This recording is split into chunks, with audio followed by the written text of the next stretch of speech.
Thank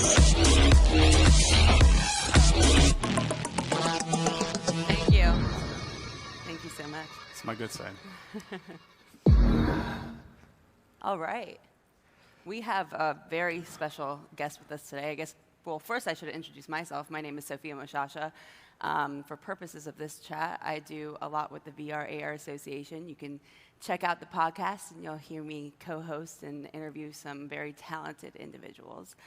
But we have a very special guest with us today, and voices that we actually need more of in this industry. We have Special Agent of the FBI, Mr. Daniel Guyton. It's important to get more voices in government and security, and discussions on thinking on how we're going to scale the use of these technologies before it gets too out of hand. And the fact that the FBI has even expressed an interest in being here today kind of gives major validation that this is a very real thing that's going to become a big deal. So thank you so much for joining us today. So first, Daniel, I guess, give some background on yourself and what the FBI's general role is in protecting our national security. First of all, thank you for having me. Again, my name is Special Agent Daniel Guyton. I've been called Special before, but it isn't my title, so I think I can go with it. Yeah, my role, I've been in the Miami field office about 18 years with the FBI. My role is I'm the private sector coordinator here in Miami field. What that is basically our outreach for our private sector and law enforcement. We're looking to increase our liaison and communication back and forth. FBI is tasked with protecting national security, and that also includes the economy of the U.S. Economy as well. And with that, we have to identify our private sector and our critical infrastructure industries that we try to track and try to get ahead of the threats. Technology is one of the biggest ones we're tracking at this point, and 80% of our critical infrastructure in the United States is owned by private sector.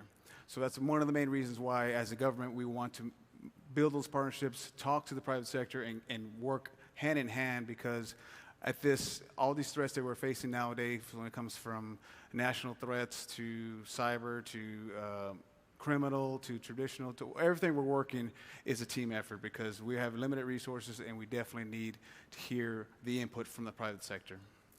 So tell me, like, what are some of the potential risks associated with the use of the metaverse? We hear about deepfake, social engineering, like ownership of assets and spaces. What are some of those risks that you've been hearing? So it's a very interesting topic for the FBI as far as this metaverse, what it is and what it's going to be. I've had a couple of discussions on this topic previously, and we're trying to get our hands around. We don't really know what it's going to be.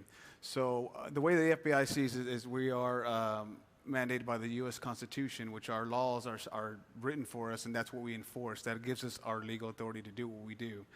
Right now, as we talk about the meta world or meta universe, and there's not a clean translation as far as things happen in the metaverse, as far as fraud or criminal activity. How is that going to be viewed within the law? So we're trying to kind of get ahead of that theme. So that's why we're trying to partner up with you guys in the industry to kind of walk together as this emerges. As we get closer to what this really is going to be, we want to make sure we're a good partner with you guys to address some of the threats that are out there, and kind of continue to give you that security-minded view that, unfortunately, what we see in the past when it comes to cyber-related activities is, as everything is emerged, everything's interconnected and growing, and which increases our potential as far as operating business, and everything's moving faster. It also opened up a whole set of risks and threats that we're seeing nowadays from our cyber side, specifically with ransomware, with intrusions, with using these new tools and methods as a way to gather information, and then they can use that information in a nefarious way. There's been an exponential growth in that in the last few years. What are some of maybe the lessons learned from more traditional cybersecurity frameworks, and how we can kind of integrate and transfer this over to these new mediums? The main thing, and we try to always get across when it comes to specific technology is going to be the basics of our cybersecurity. You have to have a plan, and you have that in mind when you're developing these new products, these new innovations. In the back of your mind, you always got to kind of remember that this can be used by nefarious actors for purposes you don't have intentionally, and that's something we want to make sure we're always kind of at the forefront of the weaknesses of things. Kind of a top 10 thing we always recommend is, the updates that come across. We want to make sure that everything's up to date from any technology, any software standpoint, that we are doing awareness training from all your employees. Everybody has access to this technology. As we see a lot with a lot of the current cyber topics, all it takes is one click to get your system compromised. And they're using sophisticated phishing campaigns and different ways to get that information, which leads us into social media, which is a big topic too. Yeah. I mean, if you think about it, the phishing mechanisms that are used today through, I'm sure we're all getting text messages these days. I've been getting like 10 a day. The emails, the calls from seemingly organizations that we're all maybe aware of, or popular brand names or something like that, and how easy it is for people to get scammed now through those methodologies. Just imagine, in virtual and immersive mediums where you're actually building relationship with other personalities and avatars and worlds. I mean, how much more convincing can that be, and how much more data maybe even can we start pulling from and collecting from those environments? And what can we do with that data? So that's a great point. It's happening now with the smartphones and all the apps, social media, as we see as an example. So one of the trends we're seeing now, especially for the phishing campaigns, is they're using social media information, not just from you, but from your friends, your daughters, your kids, to tailor their phishing, let's say emails or things with that information, so it looks even more authentic. They're using personalized information, and this is stuff that's being put out there now. And I can't imagine once, like you said, we move into this meta where more information is being captured in a real time, and you're living through that. What the potential of that information being compromised is huge. What are some of the biggest risks that you foresee to like developers or owners of companies in this industry if they don't innovate responsibly? So the biggest thing that we find out as far as, especially with any technology or any intellectual property, is the risk for that information being compromised or being stolen. So as you move forward, as you guys are on the cutting edge of this new technology, cutting edge of this emerging, just new products that are getting out there, there are nefarious actors, there are countries that are looking to gain this information and aren't looking to put in the time or research. They want to just go and come in and either buy it from you, steal it from you, or just take it from you. So what we find is that for intellectual property, for things that are innovative, things that are moving forward, you have to protect them. By doing that, we mean by know who you're dealing with. Basically, everybody you're contracting with, third-party vendors, any research projects that you're partnering with, know who you're dealing with. Because we've had, unfortunately, many examples where information has been stolen. Once it's taken out of the country, we go to certain countries that aren't as friendly to us. There's not a lot of legal ramifications that we can do. So we're trying to get the word out to get ahead of you, get ahead of this threat, because we want to make sure we're good partners too to help avoid you losing that information. And how do you work with partners traditionally in the private sector? How do you gain information? I'm sure, people, I mean, I certainly thought the FBI knows everything, even stuff I don't know about myself, really. But the reality is that we gain information from sharing knowledge with one another. So how do you, what's the ideal partnership and relationship that you have with the private sector? So that's exactly what my role is. My role as a private sector, I'm here in Miami, so I cover our area, but we have field offices in 56 field offices across the entire country, and we have a private sector coordinator in each field office. What that is, and it goes back to your point as far as we're trying to get over the stigmatism or the profile that the FBI does everything by themselves. We're very capable. We've done a lot of great things, but that's with great partnerships. We're not experts in your field. We don't know specifically what the new technologies you're working on. We don't know the ins and outs like you do. However, we're able to utilize our national resources to identify groups, identify organizations that are looking to do nefarious things with the information. So our role is to try to help identify and prosecute and try to minimize that loss.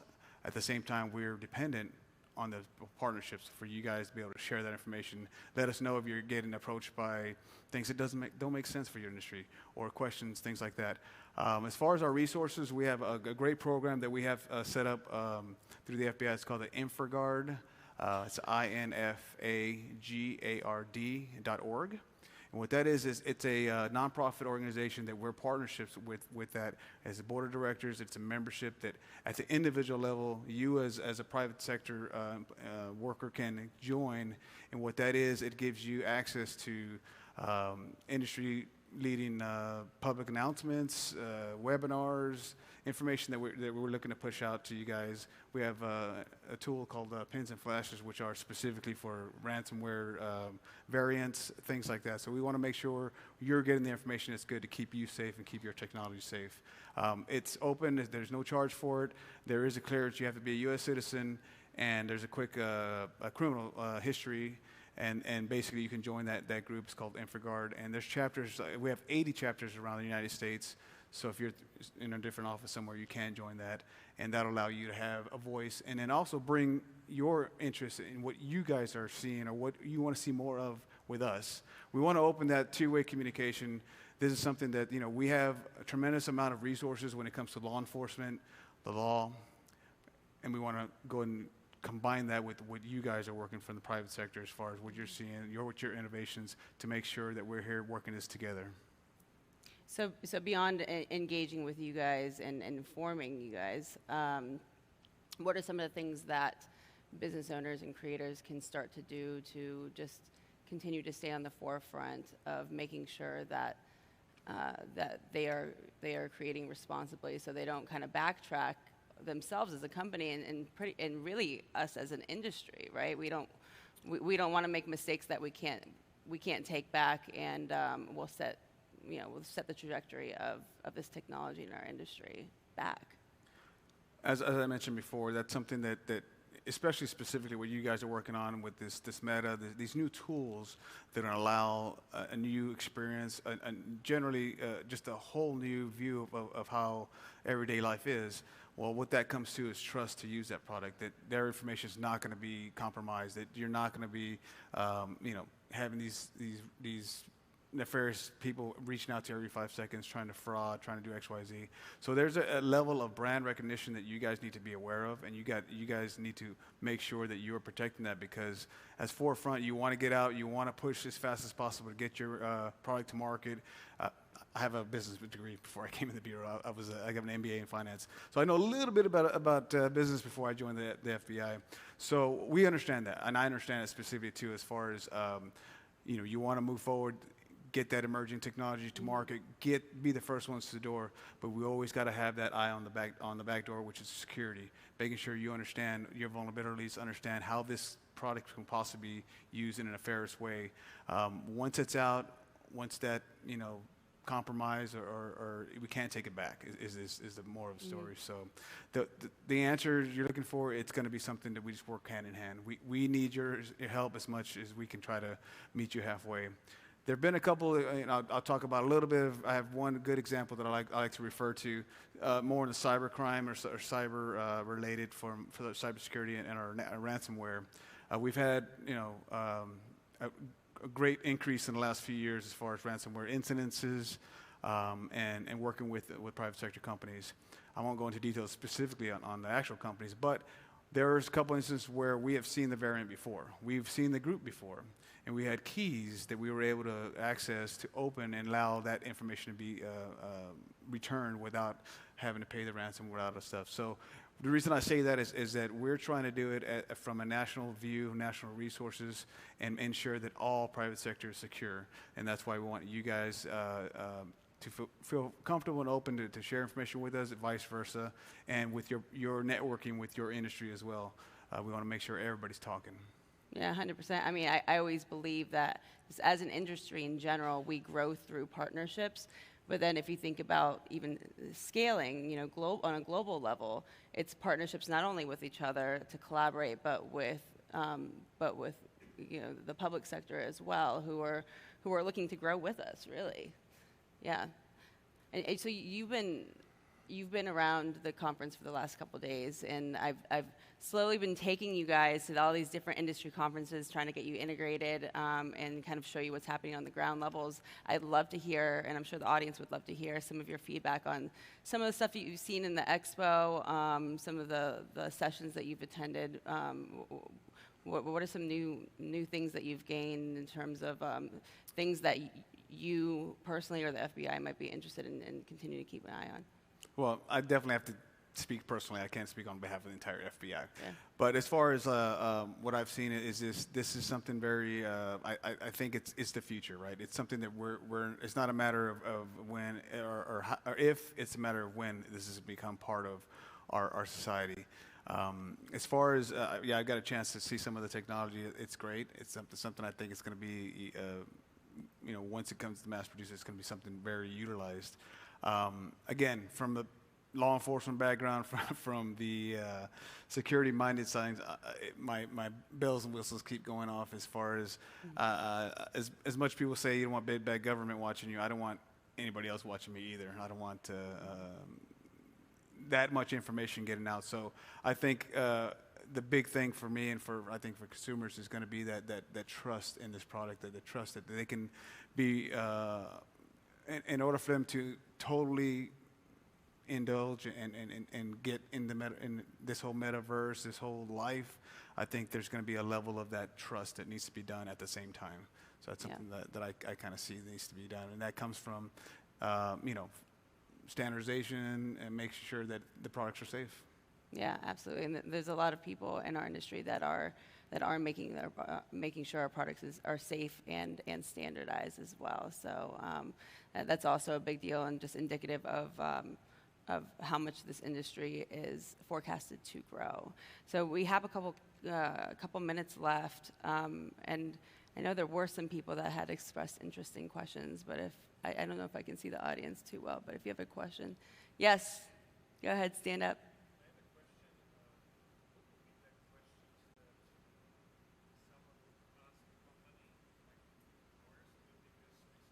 I'm sorry, can you come closer? Yeah.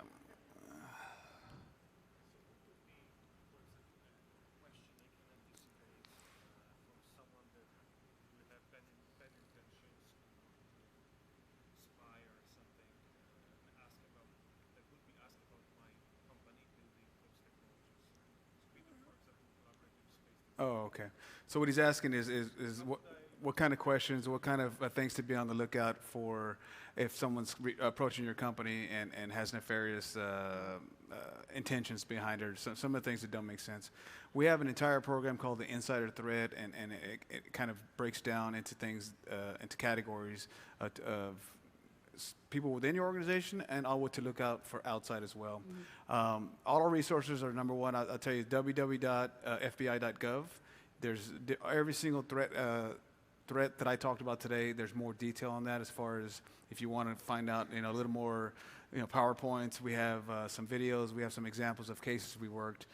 In that circumstance, there's a standard, like things that don't make sense in your industry as far as asking more specific questions or asking you to travel to their country to review the product within their systems. And it's just and things that could be done here. Why would you need to go to that company to get it done, or that country to get it done? Things that don't really fall in the scope of what your company is doing right now. Maybe they're asking for, your other leads or other potential funding mechanisms, things like that don't make sense for that conversation. Those are clues. But we definitely have some more resources that we'll share with you with that. Awesome. Any more questions? No? Are good? Awesome. Well, Daniel, thank you so much for joining us today. I know your presence and your knowledge was definitely very appreciated. We definitely want to continue to bring you guys back to events like this because we do definitely think the dialogue is very important to continue to have in order to grow this at a global scale. So thank you. Thank you for having me. And like I said, our main thing is we want to make sure we're encouraging that two-way communication. We are here to help. We're here to try to minimize some of these threat risks that are out there. And the only way we can do that is by sharing information back and forth. Yeah, Thank you for having me. infogard.com, infogard.org. Infra? I'm sorry. I shouldn't be the one saying this, sorry.